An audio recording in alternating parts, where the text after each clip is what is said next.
Hello students, welcome to achieve academy. तो students, हमने previous lecture के अंदर चार्जेस का इंट्रोडक्शन देखा था। हमने ये देखा था कि लाइन चार्जेस रिपेल करते हैं, अनलाइन चार्जेस अट्रैक्ट करते हैं। चार्जेस दो टाइप के होते हैं स्टूडेंट्स, ये स्केलर क्वांटिटी है, ठीक है, इसकी SI यूनिट कूलम होती है। तो ये सब चीजें स्टूडेंट्स हमने देख ली थी। ये भी बताया था कि जो नेचुरल अकरिंग एलिमेंट्स होते हैं वो न्यूट्रल होते हैं, यानी उनके अंदर पॉजिटिव और नेगेटिव चार्जेस का अमाउंट सेम होता है। फिर हमने देखा था कि जो फॉर्मेशन ऑफ चार्ज होता है वो केवल ट्रांसफर ऑफ इलेक्ट्रॉन्स की वजह से होता है, प्रोटॉन्स के ट्रांसफर की वजह से नहीं होता। तो आगे हम लोग कंटिन्यू करते हैं इस क्लास को स्टूडेंट्स। तो आज की क्लास में हम लोग पढ़ने वाले हैं कि आपके पास मेथड्स ऑफ चार्जिंग क्या क्या है, जो चार्जिंग के मेथड्स हैं वो कौन कौन से हैं, और साथ ही हमारे पास ये भी है कि जो बेसिक प्रॉपर्टीज ऑफ चार्जेस हैं स्टूडेंट्स वो क्या क्या है। ठीक है, तो स्टार्ट करते हैं स्टूडेंट्स। तो सबसे पहले हम लोग ले लेते हैं स्टूडेंट्स मेथड्स ऑफ चार्जिंग। ठीक है स्टूडेंट्स, तो ये तीन मेथड्स होते हैं स्टूडेंट्स चार्जिंग के। मेथड्स ऑफ चार्जिंग कौन कौन से हैं? सबसे पहला है students charging by friction. Charging by friction, ठीक है, जिसको आप रबिंग भी बोलते हो स्टूडेंट्स। ठीक है, सेकेंड वाला है students charging by conduction. Charging by conduction. Next है स्टूडेंट्स चार्जिंग बाय इंडक्शन। तो ये तीन मेथड्स होते हैं स्टूडेंट्स जिससे हम लोग किसी भी ऑब्जेक्ट को चार्ज कर सकते हैं, यानी इसके ऊपर चार्ज का फॉर्मेशन ला सकते हैं स्टूडेंट्स।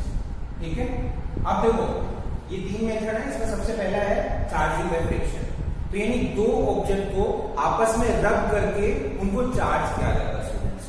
ठीक है, तो मैं एग्जांपल ले लेता हूं स्टूडेंट्स। मेरे पास ये दो मार्कर है, मेरे पास ये दो मार्कर है। तो मेरे को क्या करना है, इनको आपस में रब करके चार्ज प्रोड्यूस करना है। तो स्टूडेंट क्या होता है, देखो अगर कोई भी कंडक्टर है आपके पास तो उसमें जो चार्जेस होते हैं उसकी सरफेस पे होते हैं, लेकिन सरफेस से वो बाहर नहीं निकल सकते। बाहर निकलने के लिए उनको कुछ minimum amount of energy required होती है स्टूडेंट्स, जिसको हम लोग वर्क फंक्शन बोलते हैं। अगर वो इतना अमाउंट ऑफ एनर्जी को मिल गया तो वो जो इलेक्ट्रॉन्स है सरफेस पे रखे हुए वो बाहर आ जाएंगे, लेकिन इतना अमाउंट ऑफ एनर्जी को देना पड़ेगा, जिसको हम लोग क्या बोलते हैं स्टूडेंट्स, वर्क फंक्शन बोलते हैं। ठीक है, तो अगर वो एनर्जी किसी भी फॉर्म में हो सकती है, वो थर्मल एनर्जी हो सकती है, ठीक है, वो हमारे पास एक्सटर्नल एजेंसी हो सकती है जिसकी वजह से हम लोग काम करके उसको बाहर निकाल सकते हैं इलेक्ट्रॉन्स को। तो कोई भी मेथड हो सकता है जिससे हम लोग इलेक्ट्रॉन को इजेक्ट कर सकते हैं। कौन से इलेक्ट्रॉन्स? सरफेस पे जो रखे हुए इलेक्ट्रॉन्स उनकी बात कर रहा हूं मैं। ठीक है, तो उस मिनिमम अमाउंट ऑफ एनर्जी को हम लोग वर्क फंक्शन बोलते हैं। अब देखो मैं क्या कर रहा हूं, दोनों को रब कर रहा हूं। तो रब करने से क्या होता है स्टूडेंट्स, एक का वर्क फंक्शन कम, एक का वर्क फंक्शन ज्यादा है। तो जिसका वर्क फंक्शन कम है, वर्क फंक्शन कम होने का मतलब है उसके जो सरफेस के इलेक्ट्रॉन्स हैं उनको बाहर निकालने के लिए कम एनर्जी चाहिए। तो वहां से इलेक्ट्रॉन क्या होगा, बाहर निकल जाएंगे। जैसे मान लो इसका वर्क फंक्शन कम है, इसका ज्यादा है, तो मैंने क्या किया, रब किया। तो रब करने का मतलब है इसके ऊपर एक्सटर्नल फोर्स लगाया, इसने भी इसके ऊपर एक्सटर्नल फोर्स लगाया, यानी कुछ एक्सटर्नल वर्क किया। तो अब क्या होगा, अगर इसको थोड़ी सी एनर्जी चाहिए इसके इलेक्ट्रॉन्स को, तो यहां से इलेक्ट्रॉन इजीली निकल जाएंगे। तो इलेक्ट्रॉन्स यहां से बाहर निकल रहे हैं तो इसके ऊपर पॉजिटिव चार्ज आ जाएगा। तो आ कहां रहे हैं, बाहर तो नहीं गए ना, आपस में हमने कांटेक्ट कराया और रब किया। तो वो इलेक्ट्रॉन कहां गए स्टूडेंट्स, ये इस रेड वाले मार्कर पे आ गए। तो यहां पर इलेक्ट्रॉन आ गए, तो इलेक्ट्रॉन का एक्सेस हो गया। इलेक्ट्रॉन का एक्सेस का मतलब क्या हो गया स्टूडेंट्स, नेगेटिव चार्ज आ गया। तो एक के ऊपर पॉजिटिव, ब्लैक वाले मार्कर के ऊपर पॉजिटिव और रेड वाले मार्कर के ऊपर नेगेटिव चार्ज आ गया स्टूडेंट्स। ठीक है, तो इसमें ये होता है जिसका वर्क फंक्शन कम है वहां से इलेक्ट्रॉन इजेक्ट हो जाते हैं, और जिसका वर्क फंक्शन ज्यादा है उसके ऊपर आ जाते हैं। तो इलेक्ट्रॉन का ट्रांसफर एक ऑब्जेक्ट से दूसरे ऑब्जेक्ट में हुआ, लेकिन सेम अमाउंट ऑफ इलेक्ट्रॉन, मतलब बाहर कहीं नहीं गए, इनमें आपस में ट्रांसफर हुआ। तो जितना पॉजिटिव चार्ज इसके ऊपर आएगा स्टूडेंट्स, उतना ही नेगेटिव चार्ज उसके ऊपर आएगा, यानी दोनों चार्जेस का जो अमाउंट है वो सेम रहता है। अगर मैं इनको वापस से ऐड कर दूं तो नेट चार्ज स्टूडेंट 0 हो जाएगा। तो ये हमारा पहला मेथड था स्टूडेंट्स, चार्जिंग बाय फ्रिक्शन। ठीक है, तो इसमें मैं एक बार वापस आपको बताता हूं थोड़ा सा। ये मेरे पास दो ऑब्जेक्ट है स्टूडेंट्स, ऑब्जेक्ट नंबर 1 और दूसरी है ऑब्जेक्ट नंबर 2। ठीक है, वर्क फंक्शन को स्टूडेंट हम लोग 5 से डिनोट करते हैं। ठीक है, ये सिंपल हम लोग 5 बोलते हैं इसको। तो इसका वर्क फंक्शन है स्टूडेंट्स 5 और दूसरे वाले का वर्क फंक्शन है 5। ठीक है, अब मैं कह रहा हूं कि जो 5 है स्टूडेंट, 5 की वैल्यू हमारे पास क्या है, 5 से कम है। इसमें से जो सरफेस वाले इलेक्ट्रॉन्स है उनको बाहर निकालने के लिए आपको कम एनर्जी चाहिए, ठीक है। अब मैं क्या कर रहा हूँ, इन दोनों ऑब्जेक्ट को क्या कर रहा हूँ, रब कर रहा हूँ। तो रब करने से क्या होगा, इसको कम एनर्जी चाहिए तो उसको इतनी एनर्जी मिल गई। तो यहां से इलेक्ट्रॉन क्या होंगे स्टूडेंट्स, सपोज करो 10 इलेक्ट्रॉन्स यहां से इस सरफेस से इस सरफेस के ऊपर आ गए, ठीक है। तो इसके ऊपर कितना चार्ज आ जाएगा स्टूडेंट्स, Q इक्वल्स टू +10, तो ये इलेक्ट्रॉन बाहर निकल रहे हैं, तो इलेक्ट्रॉन इजेक्ट होते हैं तो positive charge, deficiency of electrons. और यहां पर इलेक्ट्रॉन आ गए स्टूडेंट्स, यानी एक्सेस ऑफ इलेक्ट्रॉन्स हो गया, तो इसका मतलब इसके ऊपर नेगेटिव चार्ज आएगा। कितना नेगेटिव आएगा स्टूडेंट्स, तो Q2 की वैल्यू हो जाएगी हमारे पास -10, इसको Q1 बोल दो, इसको Q2 बोल दो, ठीक है स्टूडेंट्स। तो यहां पर इक्वल और अपोजिट चार्जेस आ जाता है स्टूडेंट्स, ठीक है। अगर मैं इन दोनों को वापस से टच करा दूं तो नेट चार्ज कितना हो जाएगा, 0। आप देखो एक +10 ही है, एक -10 ही है, इन दोनों को आप जब ऐड करोगे तो वापस 0 हो जाएगा, ठीक है स्टूडेंट्स। तो ये हमारे पास मेथड। तो स्टूडेंट्स सेकंड मेथड हमारे पास क्या है, चार्जिंग बाय कंडक्शन। तो कंडक्शन में क्या होता है स्टूडेंट्स, अगर आपको एक अनचार्ज ऑब्जेक्ट को चार्ज करना है, ठीक है, तो उसके लिए आपको क्या चाहिए, एक चार्ज ऑब्जेक्ट चाहिए, ठीक है। दो ऑब्जेक्ट होंगे, एक अनचार्ज और एक चार्ज। अब आपको क्या करना है, इनका फिजिकल कांटेक्ट करवाना है, ठीक है, आपस में इनको टच करवाना है। या तो ये हो सकता है, या फिर आप क्या कर सकते हो, एक अनचार्ज और एक चार्ज ऑब्जेक्ट के बीच में एक वायर के थ्रू कनेक्शन करवा सकते हो स्टूडेंट्स। वायर भी कौन सा, कंडक्टिंग वायर होना चाहिए, ठीक है। तो ये दो मेथड है जिससे आप एक चार्ज कंडक्टर से एक अनचार्ज कंडक्टर को चार्ज कर सकते हो, ठीक है। एक बार डायग्राम में देख लेते हैं स्टूडेंट्स। मेरे पास क्या है, दो आइडेंटिकल कंडक्टर्स रखे हैं स्टूडेंट्स, ठीक है।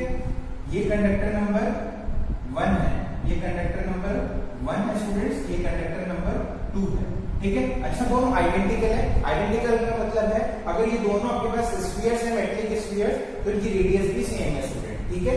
अब क्या करना है स्टूडेंट्स, हमारे पास क्या है, एक तो चार्ज है, एक स्फीयर तो क्या है, चार्ज है, और दूसरा क्या है स्टूडेंट्स, अनचार्ज है।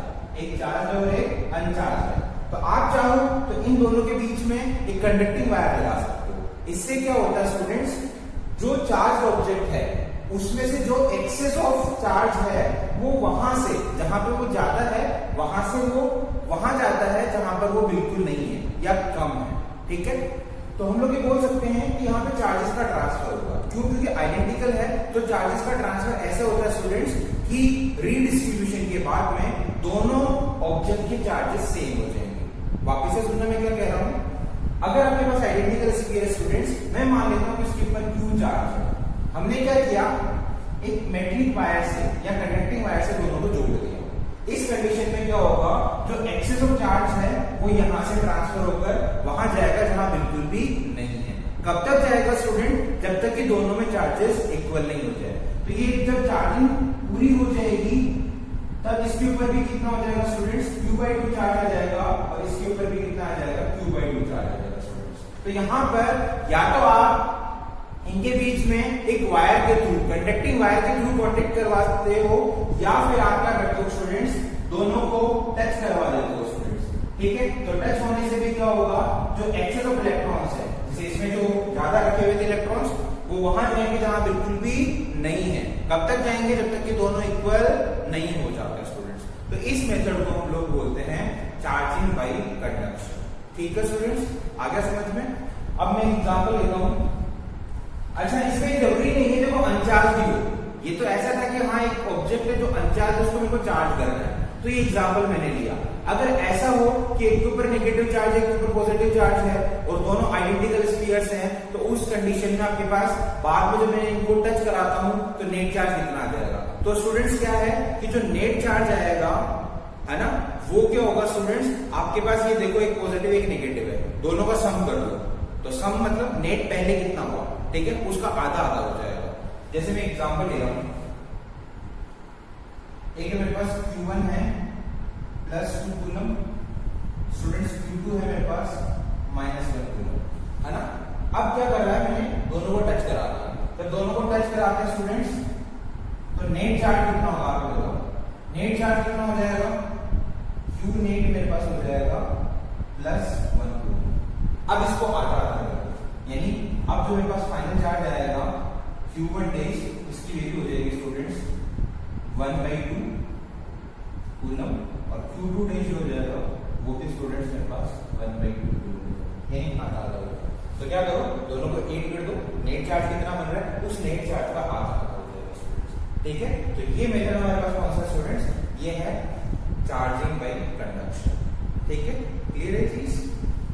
नेक्स्ट तो स्टूडेंट्स हमारे पास लास्ट मेथड है चार्जिंग का, चार्जिंग बाय इंडक्शन। तो इसमें क्या होता है स्टूडेंट्स, एक आपके पास क्या है, चार्ज ऑब्जेक्ट है और दूसरा क्या है, अनचार्ज है। ठीक है, अब इस अनचार्ज ऑब्जेक्ट को मेरे को चार्ज करना है। ठीक है, तो इस अनचार्ज ऑब्जेक्ट को चार्ज करने के लिए हम लोग क्या करते हैं, दूसरी चार्ज ऑब्जेक्ट को लेके आते हैं। ठीक है, अच्छा अब ये देखो, अगर मेरे पास जो ऑब्जेक्ट है जिसको मेरे को चार्ज करना है, किस टाइप का चार्ज इसको कराना चाहिए वो मैटर करता है। अगर मेरे को इसको पॉजिटिवली चार्ज करना है तो ये जो दूसरी ऑब्जेक्ट लेके आएगा वो नेगेटिवली होनी चाहिए। ठीक है, और अगर मेरे को इसको नेगेटिव चार्ज लेके आना है इसके ऊपर, तो जो ऑब्जेक्ट आप लेके आ रहे हो चार्ज ऑब्जेक्ट, वो आपके पास पॉजिटिव होना चाहिए स्टूडेंट्स, यानी अपोजिट चार्ज होना चाहिए। इसके ऊपर पॉजिटिव चार्ज का फॉर्मेशन करना है तो नेगेटिवली चार्ज ऑब्जेक्ट लेके आओ, और अगर नेगेटिव चार्ज का फॉर्मेशन करना है तो पॉजिटिवली चार्ज ऑब्जेक्ट लेके आओ स्टूडेंट्स। तो मेरे पास क्या है, एक कंडक्टिंग स्फीयर है जो कि अनचार्ज है। ठीक है, अभी इसके ऊपर कोई चार्ज नहीं स्टूडेंट, ये मैंने बनाया है अभी ये मानो इसके ऊपर कोई चार्ज नहीं है। कोई चार्ज होने का मतलब क्या है, नेट चार्ज 0 है। इसका मतलब ये नहीं कि इसमें प्रोटॉन इलेक्ट्रॉन नहीं है, प्रोटॉन इलेक्ट्रॉन है, एग्जिस्ट कर रहे हैं, लेकिन दोनों क्या है, इक्वल नंबर में है। तो इक्वल नंबर में है तो पहले क्या है, यूनिफॉर्मली डिस्ट्रीब्यूटेड है। ठीक है, वो ये आपके पास प्रोटॉन और इलेक्ट्रॉन का जो डिस्ट्रीब्यूशन है स्टूडेंट, वो क्या है, यूनिफॉर्मली है, तो नेट चार्ज 0 है। अब क्या होता है देखो स्टूडेंट, जैसे ही मैं क्या कर रहा हूँ, नेगेटिवली चार्ज ऑब्जेक्ट लेके आ रहा हूँ। अच्छा, इसको क्या है, प्लास्टिक हैंडल से पकड़ के लेके आता है, नहीं तो अदरवाइज क्या होगा, जो चार्ज हमारी बॉडी के थ्रू किसमें चल जाएगा, इसमें चल जाएगा। ठीक है, तो इसको जैसे ही लेके आ रहा है स्टूडेंट्स, तो अब क्या है कि यहाँ पर जो पॉजिटिव और नेगेटिवली चार्ज पहले क्या थे, साथ में रखे हुए थे, तो नेट चार्ज कितना था, 0 था। लेकिन नेगेटिव चार्ज आने के साथ में पॉजिटिव चार्ज क्या होंगे, अट्रैक्ट होंगे, तो ये पास में आ गए, है ना। ये जो स्फीयर बना हुआ है वो सरफेस पे रखे हुए थे पहले, तो अब क्या है, ये पॉजिटिवली चार्ज बिल्कुल पास में आ गए। अच्छा, इससे सरफेस से बाहर तो नहीं निकल सकते, तो जितनी मैक्सिमम डिस्टेंस पे आ सकते थे ये, मतलब जितना पास में आ सकते थे उतना पास में आ गए। और साथ में नेगेटिव चार्ज और नेगेटिव चार्ज के बीच में क्या है स्टूडेंट्स, रिपल्शन होता है। तो रिपल्शन होता है तो इसको दूर जाना था, ये वाला जो चार्ज है ये दूर जाना चाहते हैं, किससे, इससे। तो कितना दूर, अब इससे बाहर तो नहीं निकल सकते, सरफेस से बाहर नहीं निकल सकते ऑटोमेटिकली, तो मैक्सिमम डिस्टेंस पे ही जाके रुक गए स्टूडेंट्स। तो अब क्या हुआ, पॉजिटिव और नेगेटिव चार्जेस के बीच में सेपरेशन आ गया। ठीक है, सेपरेशन आ गया स्टूडेंट। अब क्या है, देखो इस नेगेटिव चार्ज और इस पॉजिटिव चार्ज में क्या है, कौन सा फोर्स लग रहा है, फोर्स ऑफ अट्रैक्शन, जिसको मैं F1 से डिनोट कर रहा हूं। इस नेगेटिव और इस नेगेटिव के बीच में कौन सा फोर्स लग रहा है स्टूडेंट्स, फोर्स ऑफ रिपल्शन, जिसको मैं F2 से डिनोट कर रहा हूं। अब आप मेरे को बता सकते हैं क्या कि कौन सा फोर्सेस का जो मैग्नीट्यूड होगा वो ज्यादा होगा स्टूडेंट, F1 ज्यादा होगा या F2 ज्यादा होगा। अच्छा, इसमें एक चीज इंपॉर्टेंट है, हम लोग जो आगे पढ़ने वाले हैं स्टूडेंट्स, वो कूलम्ब्स लॉ है। तो कूलम्ब्स लॉ में ध्यान रखना कि जो दो चार्जेस होते हैं इनके बीच में फोर्स जो लगता है वो डिस्टेंस के स्क्वायर के इनवर्सली प्रोपोर्शनल होता है, यानी डिस्टेंस के स्क्वायर के इनवर्सली प्रोपोर्शनल होता है। यानी डिस्टेंस ज्यादा होगी तो फोर्स कम हो जाएगा। ठीक है, ज्यादा दूर पे रखे हुए कम फोर्स लगेगा, कम दूरी पे रखे हुए ज्यादा फोर्स लगेगा। अब मैं एक चीज बताऊं, इस पॉजिटिव और नेगेटिव के बीच में जो सेपरेशन है वो कम है, तो फोर्स का मैग्नीट्यूड बढ़ेगा, तो F1 ज्यादा है। यदि नेगेटिव के बीच में जो सेपरेशन है वो ज्यादा है, तो फोर्स का वैल्यू कम हो जाएगा। तो यहाँ पर F1 ज्यादा है, F1 की वैल्यू ज्यादा है, किससे, F2 से। अच्छा, दोनों किस पे है, 180 डिग्री पे है, तो जो नेट होगा स्टूडेंट वो F1 माइनस F2 होगा। एक मेरे को इधर से खींच रहा है, दूसरा मेरे को उधर से खींच रहा है। अब जिसका मैग्नीट्यूड ज्यादा होगा उधर ही तो खींचूंगा मैं। ठीक है, तो नेट फोर्स किधर होगा, जिस फोर्स का मैग्नीट्यूड ज्यादा होगा, तो F1 ज्यादा है। ठीक है, F1 ज्यादा है तो नेट फोर्स भी किसी डायरेक्शन में, तो नेट फोर्स का मिलेगा। ठीक है, तो नेट फोर्स कितना हो जाएगा, F1 माइनस F2। अच्छा, इसका नेचर कैसा होगा, जो लार्जर फोर्स है उसका नेचर है उसी के अकॉर्डिंग इसका नेचर बनेगा, यानी अट्रैक्टिव। तो ये जो चीज मैंने आपको प्रीवियस लेक्चर में बताई थी कि एक चार्ज ऑब्जेक्ट है और एक अनचार्ज ऑब्जेक्ट है, इनके बीच में हमेशा कैसा फोर्स लगता है, अट्रैक्टिव, वो इसीलिए लगता है स्टूडेंट, है ना। इसमें क्या होता है, इंडक्शन हो जाता है स्टूडेंट्स। इंडक्शन का मतलब है पहले इसमें ऑटोमेटिकली चार्ज इंड्यूस हो जाता है। चार्ज इंड्यूस होने का मतलब ये हो गया, पहले भी चार्ज थे लेकिन पहले यूनिफॉर्मली डिस्ट्रीब्यूटेड थे, पॉजिटिव और नेगेटिव चार्जेस का सेपरेशन नहीं था। अब क्या हो गया, ये दूसरे जो चार्ज है उसको देख के ये क्या होगा, पॉजिटिव और नेगेटिव चार्जेस के बीच में क्या आता है स्टूडेंट, सेपरेशन आ जाता है। तो इस वजह से net charge attractive, net force जो होगा स्टूडेंट्स वो अट्रैक्टिव नेचर का हो जाता है। तो ध्यान रखना कि हमेशा चार्ज ऑब्जेक्ट और अनचार्ज ऑब्जेक्ट के बीच में हमेशा फोर्स ऑफ अट्रैक्शन काम करता है, फोर्स ऑफ रिपल्शन काम नहीं करेगा। ये फर्क नहीं पड़ता कि जो चार्ज ऑब्जेक्ट है वो नेगेटिव कोई सी भी हो हमेशा फोर्स ऑफ अट्रैक्शन लगेगा। अच्छा, अब हम लोग बात कर रहे हैं स्टूडेंट, अभी तक तो हमने क्या किया, जैसे हम लोग इस नेगेटिवली चार्ज ऑब्जेक्ट को लेके आते हैं, इनके बीच में सेपरेशन आ गया।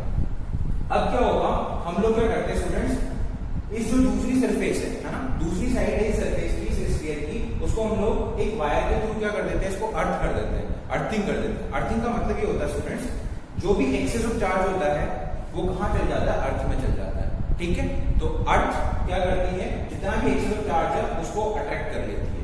यानी पॉजिटिव चार्ज रखा हुआ है तो पॉजिटिव चार्ज अर्थ में चल जाएगा, नेगेटिव चार्ज रखा हुआ है तो वो सारा अर्थ में चल जाएगा। तो आप क्या करते हो, इसको हमने ये वाली साइड है इसको हमने क्या कर दिया, अर्थिंग कर दिया, यानी जितने भी ये एक्सेस ऑफ इलेक्ट्रॉन है वो क्या हो गए, अर्थ में चले गए। अच्छा, ये क्यों नहीं जाते, क्योंकि यहाँ पे जो फोर्स लग रहा है स्टूडेंट्स वो थोड़ा ज्यादा है कंपेयर टू दिस। ठीक है, तो यहाँ पे क्या है, ये तो अर्थ में चले गए लेकिन ये नहीं गए। अच्छा, इसको आपको हटाना नहीं है, इसको नहीं हटाना, अगर आपने इसको हटा दिया तो ये वापस क्या हो जाएगा, न्यूट्रल हो जाएगा, यानी इसके ऊपर अभी कोई चार्ज का फॉर्मेशन नहीं होगा। ठीक है, इसको आपको रखना है, क्यों, इसको रखोगे तो ये पॉजिटिवली चार्ज इससे अट्रैक्टेड है। ठीक है, तो ये कहीं नहीं जाने वाले, और जो नेगेटिवली चार्ज ऑब्जेक्ट है, जो नेगेटिव चार्जेस हैं वो कहां चले जाएंगे स्टूडेंट्स, वो अर्थ में चले जाएंगे। अब क्या होगा स्टूडेंट्स, अब भले आप चाहो तो अब जब आपकी अर्थिंग कंप्लीट हो गई तो अब आप इसको हटा सकते हो। जैसे ही आपने अभी इसको हटाया तो मैंने क्या, 4 पॉजिटिव चार्ज बना है। ठीक है, तो अब ये क्या है, अभी तक तो क्या था, जब तक आप इसको रखे हुए हो तब तक इसके पास, ठीक है, तब तक इसके पास में है, मतलब ये यूनिफॉर्मली डिस्ट्रीब्यूटेड नहीं है। लेकिन जैसे आप इसको हटाते हो ये यूनिफॉर्मली डिस्ट्रीब्यूटेड है, और ये हमारे पास जो अनचार्ज ऑब्जेक्ट था स्टूडेंट्स वो कैसा हो गया, चार्ज हो गया। तो ये जो मेथड है स्टूडेंट्स, इसको हम लोग बोलते हैं charging by induction. Charging by induction, properties of charge देखते हैं। तो प्रॉपर्टीज ऑफ चार्ज में क्या क्या आ जाता है स्टूडेंट्स, हमारे पास 4 प्रॉपर्टी हम लोग डिस्कस करने वाले हैं। फर्स्ट है additivity of charge, second is conservation of charge, third is quantization of charge and fourth is invariance properties. तो सबसे पहले हम लोग बात करते हैं एडिटिविटी ऑफ चार्ज की। तो एडिटिविटी क्या होती है स्टूडेंट्स, एडिटिविटी ऑफ चार्ज, इसका मतलब ये है कि अगर आपके पास एक सिस्टम है, इसमें बहुत सारे चार्जेस रखे हैं स्टूडेंट्स, इस सिस्टम के अंदर बहुत सारे चार्जेस रखे हुए हैं, Q1 Q2 Q3। ठीक है, तो मैं केवल 3 का एग्जांपल दे रहा हूँ। 3 चार्ज है मेरे पास, इसमें ये +2 कूलम, ये -3 कूलम और ये +4 कूलम। तो एक सिस्टम है जिसमें मेरे पास 3 चार्ज रखे हुए हैं, तो इस सिस्टम का नेट चार्ज कितना स्टूडेंट्स, तो नेट चार्ज क्या है, ये जितने भी इंडिविजुअल चार्जेस इसमें रखे हुए हैं उन सब का अलजेब्रिक सम इस सिस्टम के नेट चार्ज के इक्वल होगा। यानी सिंपल लैंग्वेज में अगर मैं कहना चाहूं तो Q नेट की जो वैल्यू होगी स्टूडेंट्स वो Q1 + Q2 + Q3 के इक्वल, यानी सिंपल अलजेब्रिक सम।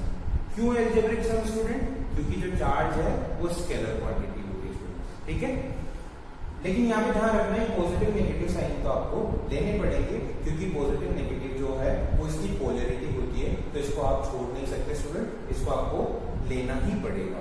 ठीक है, तो यहाँ पे कितना है Q1 +2 कूलम, -3 कूलम, +4 कूलम, तो इसका जो नेट आ जाएगा स्टूडेंट्स वो +3 कूलम हो जाएगा, +3 कूलम, तो ये इसका नेट चार्ज होगा। तो इसमें क्या है, कुछ नहीं है, आपके पास एक सिस्टम है जिसमें बहुत सारे चार्जर रखे हुए हैं, तो उस सिस्टम का जो नेट चार्ज है उसमें जितने भी चार्ज अवेलेबल हैं उन सबके अलजेब्रिक सम के इक्वल होगा। ठीक है स्टूडेंट, ये क्लियर हो गया। नेक्स्ट जो इसकी प्रॉपर्टी स्टूडेंट्स वो है कंजर्वेशन ऑफ चार्ज। तो कंजर्वेशन ऑफ चार्ज स्टूडेंट क्या कहता है, चार्ज के neither be created nor be destroyed, यानी चार्ज को आप ना तो बना सकते हो और ना ही डिस्ट्रॉय कर सकते हो, बस ये एक ऑब्जेक्ट से दूसरे ऑब्जेक्ट पे ट्रांसफर किया जा सकता है। ठीक है स्टूडेंट, तो जैसा हम लोग एनर्जी के लिए पढ़ते हैं उसी तरह से चार्ज का कंजर्वेशन भी है। दूसरे अगर डेफिनेशन में देखना चाहूं तो ये भी बोल सकता हूं कि अगर आपके पास एक आइसोलेटेड सिस्टम है तो उसका जो नेट चार्ज है वो हमेशा कांस्टेंट रहता है, कंजर्व रहता है। ठीक है, तो एक डेफिनेशन दी होगी, charge can neither be created nor be destroyed.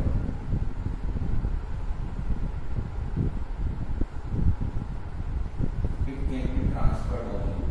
It can be.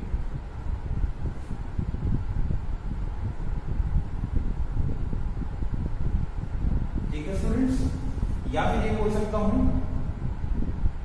4 है 4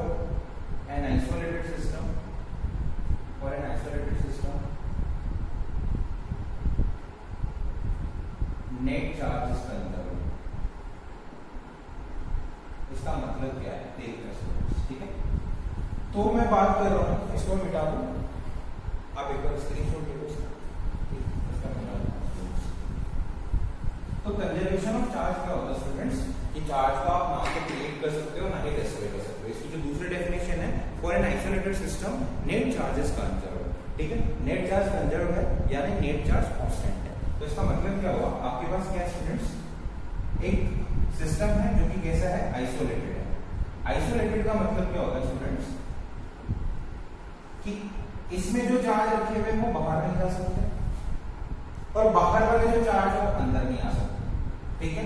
यानी सिस्टम का सराउंडिंग से कोई कनेक्शन नहीं है। सिस्टम के चार्ज सिस्टम में रहेंगे, बाहर नहीं जा सकते, बाहर के चार्ज बाहर ही रहेंगे, अंदर नहीं आ सकते। तो यहाँ पे चार्जेस का ट्रांसफर क्या है, प्रोहिबिटेड है, ठीक है, यानी बिल्कुल भी अलाउ नहीं है स्टूडेंट। तो अब क्या कर रहे हैं हम लोग, ये हमारे पास आइसोलेटेड सिस्टम है। तो इसमें मैं बात करूं, मेरे पास क्या है, पहले 3 चार्जेस थे स्टूडेंट्स, Q1, Q2 और Q3। पहले वाला एग्जांपल ले लेते हैं, +2 कूलम, Q3 कितना है, -3 कूलम, और जो Q3 है, ठीक है, वो +4 कूलम हो गया, ठीक है।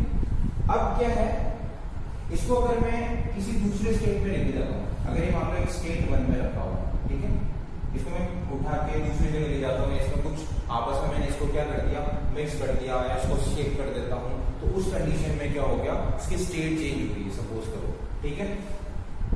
तो थोड़ी देर बाद मैं वापस इसकी जो नेट चार्ज है उसको चेक करूंगा स्टूडेंट। तो नेट चार्ज सेम रहता है या चेंज हो जाता है, वो हमें देखना है, ठीक है। तो ये कंजर्वेशन ऑफ चार्ज का जो ये है आपके पास, ये क्या कहता है हमें, ये जो प्रॉपर्टी है चार्ज की, कंजर्वेशन ऑफ चार्ज की जो प्रॉपर्टी है वो हमें क्या कहती है, कि जो आइसोलेटेड सिस्टम आपके पास है उसका नेट चार्ज कंजर्व्ड रहेगा, यानी वो कभी भी चेंज नहीं होगा, ठीक है। तो हम लोग एक स्टेट नंबर 1 और एक स्टेट नंबर 2 पे, ठीक है, तो स्टेट नंबर 1 पे भी हम लोग नेट चार्ज चेक करेंगे और स्टेट नंबर 2 पे भी नेट चार्ज चेक करेंगे, ठीक है। तो दोनों की वैल्यू क्या आनी चाहिए स्टूडेंट, सेम आनी चाहिए, ठीक है। तो स्टेट 2 में क्या है, इंडिविजुअल चार्जेस चेंज हो जाते हैं स्टूडेंट, ये Q1 डेज हो गया, ये Q2 डेज हो गया और ये Q3 डेज हो गया, ठीक है। तो Q1 डेज की वैल्यू मेरे पास +3 कूलम आ गया स्टूडेंट, और जो Q2 डेज है उसकी वैल्यू मेरे पास +4 कूलम हो गई, और जो Q3 डेज है उसकी वैल्यू -4 कूलम हो गई, ठीक है। तो इंडिविजुअल चार्जेस यहाँ पे चेंज हो गए। तो ये स्टेट 1 की बात कर रहे हैं, ये स्टेट 2 की बात कर रहे हैं। तो हम लोग क्या कर रहे हैं, स्टेट 1 में इसका नेट चार्ज चेक कर रहे हैं स्टूडेंट, यानी Q नेट, ठीक है। तो Q नेट इसको मैं इनिशियल लिख देता हूँ, या फिर आप स्टेट 1 के लिए 1 सब्सक्रिप्ट यूज कर सकते हो। तो Q नेट 1 की वैल्यू कितनी होगी, Q1 plus Q2 plus Q3 की इक्वल होगी स्टूडेंट। तो इन सबका सम करेंगे तो कितना आएगा, +3 कूलम आएगा, हमने पहले भी देख लिया था। अब स्टेट 2 की बात करते हैं स्टूडेंट। तो यहाँ पर Q नेट 2 लिख रहा हूँ इसको, ठीक है। तो ये कितना हो जाएगा, Q1 days plus Q2 days plus Q3 days के इक्वल हो जाएगा, यानी अब जो आपके पास चार्जेस आए हैं उन सबका सम करो।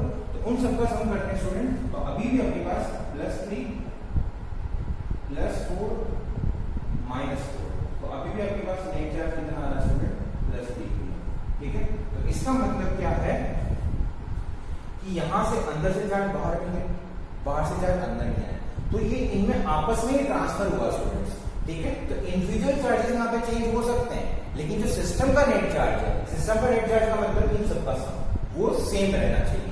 इंडिविजुअल चार्जेस में चेंज हो जाए कोई दिक्कत नहीं है, लेकिन जो सिस्टम का नेट चार्ज है स्टूडेंट वो चेंज नहीं होना चाहिए। तो इसको हम लोग क्या बोलते हैं, कंजर्वेशन ऑफ चार्ज, ठीक है। क्योंकि यहाँ पे इससे हो सकता है इस पर ट्रांसफर हो सकता है इससे इस पर ट्रांसफर हुआ, लेकिन वो बाहर निकला और बाहर का भी अंदर नहीं आया। तो जो नेट सम है वो क्या है, फिक्स है, उसकी वैल्यू चेंज नहीं हो रही स्टूडेंट। तो यहाँ पे Q नेट 1 की वैल्यू Q नेट 2 के इक्वल है। तो हम लोग कैसे लिख सकते हैं students, Q1 plus Q2 plus Q3 is equal to Q1 days plus Q2 days plus Q3 days, ठीक है।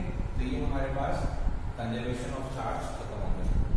नेक्स्ट हमारे पास क्वांटाइजेशन ऑफ चार्ज। तो स्टूडेंट क्वांटाइजेशन ऑफ चार्ज का मतलब क्या होता है, तो सबसे पहले इसके नाम में ही आपके पास मीनिंग छुपा है, ठीक है, क्वांटा। तो स्टूडेंट क्वांटा क्या होता है, क्वांटा होता है स्मॉलेस्ट पैकेट, सबसे छोटा पैकेट। किसी भी चीज के जो सबसे छोटे पैकेट को हम लोग क्या बोलते हैं स्टूडेंट, क्वांटा बोलते हैं। कोई भी चीज जो सबसे सबसे छोटी हो, मतलब इसको फर्दर ब्रेक नहीं किया जा सकता, that is known as quanta. ठीक है, तो ये कुछ भी हो सकती है। जैसे हम लोग बोलते हैं लाइट जो हमारे पास ट्रेवल करती है वो छोटे छोटे पैकेट्स की फॉर्म में करती है, जिसको हम लोग क्वांटा ऑफ लाइट बोलते हैं। इसी तरह से ये बोला जाता है कि जो आपके पास चार्ज है वो भी क्वांटा की फॉर्म में ट्रांसफर होता है। अगर एक ऑब्जेक्ट है आपके पास, इसको चार्ज करना है, तो चार्ज करने का मतलब है इसमें इलेक्ट्रॉन का ट्रांसफर करोगे, या तो इलेक्ट्रॉन बाहर निकालोगे या इलेक्ट्रॉन अंदर लेके आओगे। तो जो इलेक्ट्रॉन का ट्रांसफर होगा स्टूडेंट, वो या तो एक इलेक्ट्रॉन बाहर निकलेगा, या दो निकलेंगे, या 5 निकलेंगे, तो इंटीग्रल फॉर्म में ही बाहर निकलेंगे, कभी वो फ्रैक्शन में नहीं हो सकता। ठीक है, कभी आपने सुना है 3.5 इलेक्ट्रॉन बाहर निकलेंगे, यानी इलेक्ट्रॉन सबसे छोटे अमाउंट है चार्ज का, इसको आप फर्दर ब्रेक कर सकते हो क्या? नहीं कर सकते।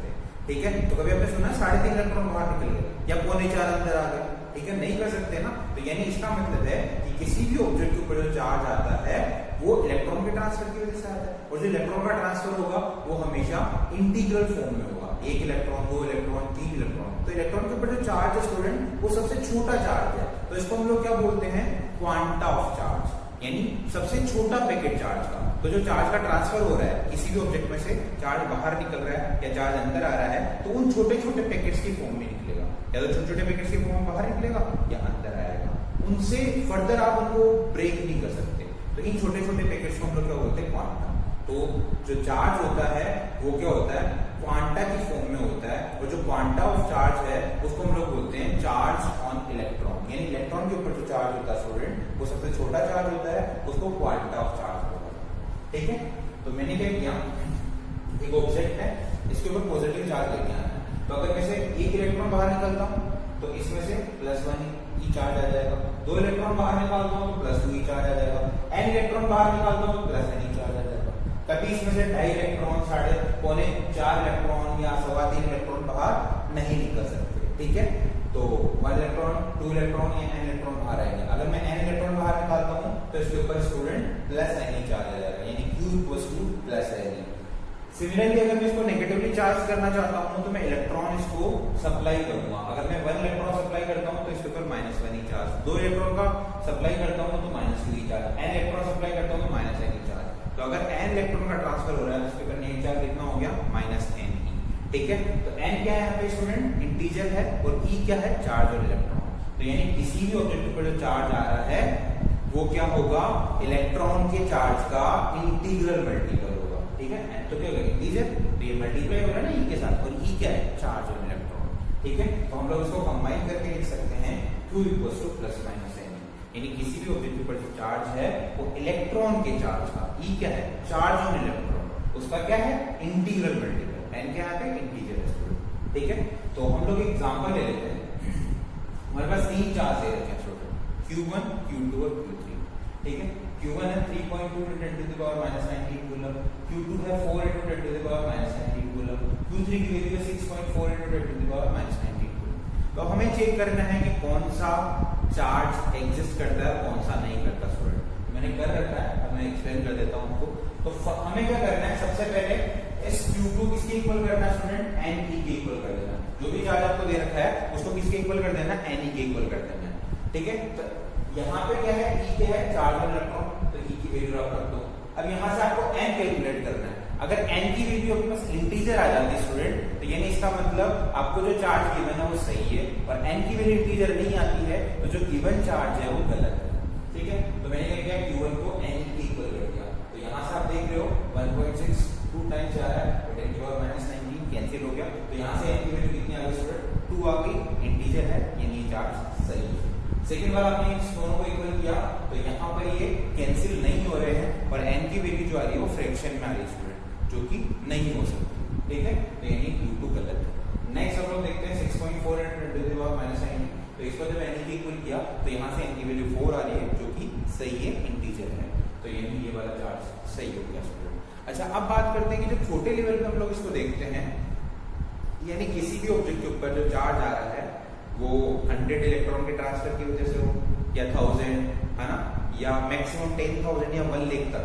तो यहाँ तक अगर इलेक्ट्रॉन का ट्रांसफर हुआ है और उसके बाद ऑब्जेक्ट ने चार्ज एक्वायर किया है, तो हम लोग ये बोल सकते हैं, हम लोग 1 लाख भी गिन सकते हैं कि हाँ 1 लाख में हम लोग ऑब्जर्व कर रहे हैं, और फिर हमने देखा कि हाँ कहीं आधा इलेक्ट्रॉन तो ट्रांसफर नहीं हुआ ना, कहीं ऑन इलेक्ट्रॉन तो ट्रांसफर नहीं माना, ये हमने अच्छे से स्टडी कर ली है, चेक करके बता सकते हैं। कहीं पे भी आधे इलेक्ट्रॉन का हेरफेर हो तो हम लोग बोल सकते हैं कि यहाँ पर आपका जो क्वांटाइजेशन है वो बिल्कुल भी एप्लीकेबल नहीं हो रहा है, ठीक है, ये गलत हो गया।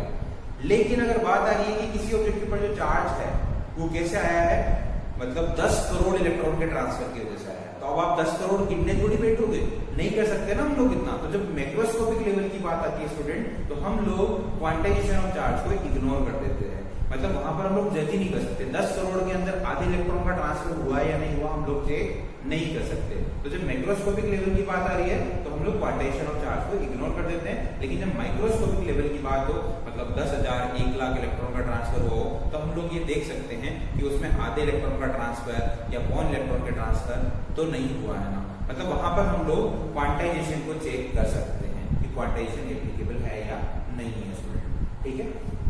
नेक्स्ट आता है हमारे पास इनवेरियंस प्रॉपर्टी, ठीक है। तो इनवेरियंस प्रॉपर्टी का मतलब है कि जो आपका चार्ज है वो स्पीड पे डिपेंड नहीं करता स्टूडेंट। अच्छा, चार्ज और मास की बात करते हैं, तो जो मास होता है स्टूडेंट वो स्पीड पे डिपेंड करता है। अब आप कहोगे कि सर स्पीड पे कैसे करता है, कार है वो 100 किलोमीटर बस कार से चल रही है, तो क्या उसकी स्पीड चेंज होने पे उसका मास चेंज हो जाता है क्या? तो बिल्कुल भी नहीं होता है, क्योंकि जो स्पीड है वो बहुत ही नेग्लिजिबल है compare to speed of light. तो अगर स्पीड ऑफ लाइट के कंपैरिजन में आपकी खुद की स्पीड है, तो उस कंडीशन में आपका वेट चेंज हो सकता है, वेट नहीं सॉरी मास चेंज हो सकता है, ठीक है। तो क्या मास चेंज होने से चार्ज चेंज हो सकता है? मतलब जो इफेक्ट मास में आता है आप ये बोल सकते हो कि वही इफेक्ट चार्ज में भी आता है? तो बिल्कुल नहीं आता स्टूडेंट। तो चार्ज पे स्पीड का कोई भी इफेक्ट नहीं आता है। मास पे कैसे आता है एक बार देख लीजिए। एक फॉर्मूला होता है हमारे पास, एक फॉर्मूला होता है m equals to m not upon 1 minus v square upon c square, ठीक है।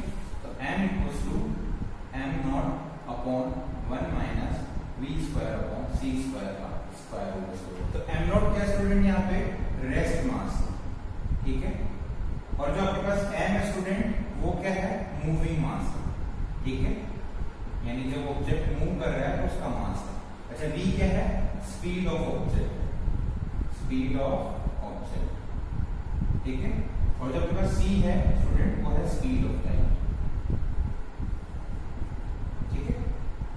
अच्छा, अब होता है क्या स्टूडेंट, अगर आपकी स्पीड, ऑब्जेक्ट की जो स्पीड है वो स्पीड ऑफ लाइट के कंपैरिजन में बहुत ही नेग्लिजिबल हो, तो उस कंडीशन में v square upon c square की वैल्यू 0 हो जाएगी, और 1 में से अगर 0 सब्ट्रैक्ट होता है तो 1 ही बचेगा, तो 1 का स्क्वायर रूट भी 1 ही है, तो उस कंडीशन में m और m नॉट दोनों इक्वल है। तो हम लोग जो डेली लाइफ में एग्जांपल देखते हैं उसमें रेस्ट मास और मूविंग मास की वैल्यू सेम होती है, उसमें कोई फर्क नहीं पड़ता।